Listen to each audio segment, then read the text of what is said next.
Banta sa kalusugan tuwing tag-init, kung kailan mas madali raw mapanis ang mga pagkain. Ano nga ba ang mga paraan para iwas panis ang ating mga pagkain? Yan ang tinutukan ni Cara David. Patok sa mga mamimili ang home-cooked palabok ni Aling Nene. 15 pesos isang balot, in demand ito sa kanilang kalye sa Pasig. Pero kung dati 2 beses sa isang araw lang siya magluto ng palabok, ngayon 3 beses na.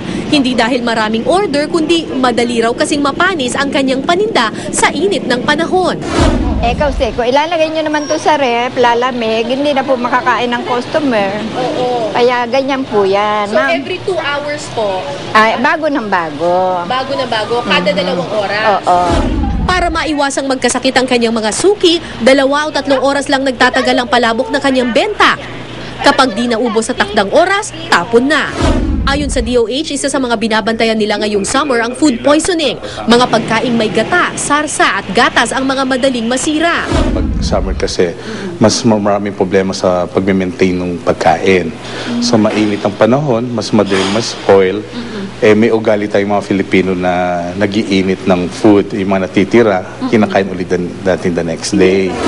Si Aling Marilu, alas 4 ng madaling araw kung magluto ng ulam na inaabot na hanggang magdamagan. Hindi po ba napapanis ka agad yung pagkain kasi mainit po pag summer? Hindi naman po. Hindi naman na, kasi depende sa pagluluto mo yan eh. Kailangan pag nagluluto ka, gigisa mong maigi. Pero ayon sa DOH, hindi ito ang tamang solusyon sa food poisoning, kundi tamang pag-iimbak ng pagkain.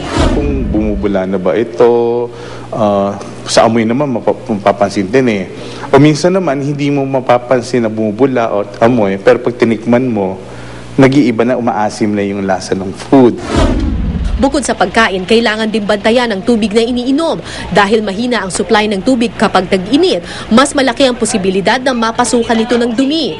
Kung di makakabili ng mineral water, ipinapayong pakuluan ng tubig bago inumin. Kung makakaramdam naman ng sintomas ng food poisoning tulad ng pagsusuka, pagkahilo, pananakit ng tiyan at diarrhea, pumunta agad sa doktor para maiwasan ang dehydration. Cara David, Nakatutok, 24 Oras.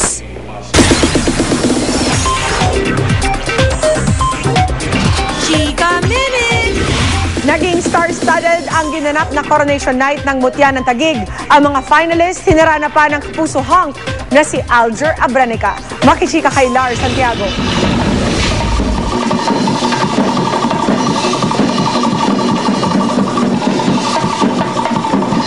Sa laki ng produksyon, parang isang national pageant ang idinaos ng Mutya ng Taguig nitong weekend. Unang inirampan ng mga kandidata ang kanilang pula at birding cocktail dress.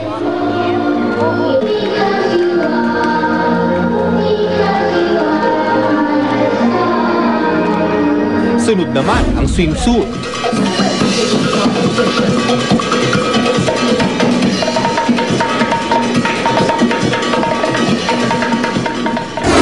Para naman sa evening gown competition, binuhay ang pagkakaroon ng Little Sisters, kung saan sinasamahan ng mga batang babae ang bawat kandidata.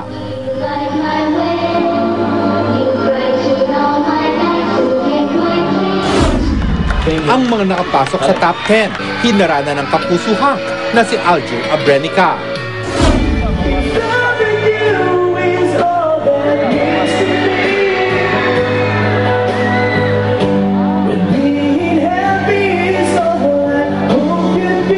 Kabilang naman sa judges sina Raymond Gutierrez, Liz Uy, Daisy Reyes, ang international jeweler na si Arnel Papa at Sarina Gatbonton.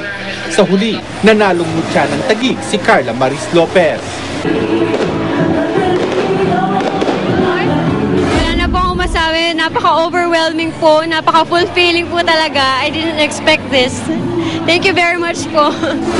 Lalaban sa Miss Princess of the World sa Czech Republic si Carla. Lars Santiago, updated sa Showbiz Happening.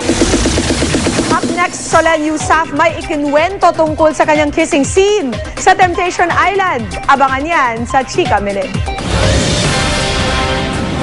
Abangan! Isa na naman bagong silang na sanggol tinangay ng babaeng nagpanggap namang isang nurse. Fetus natagpuan sa CR ng isang mall sa Coronadal, South Cotabato.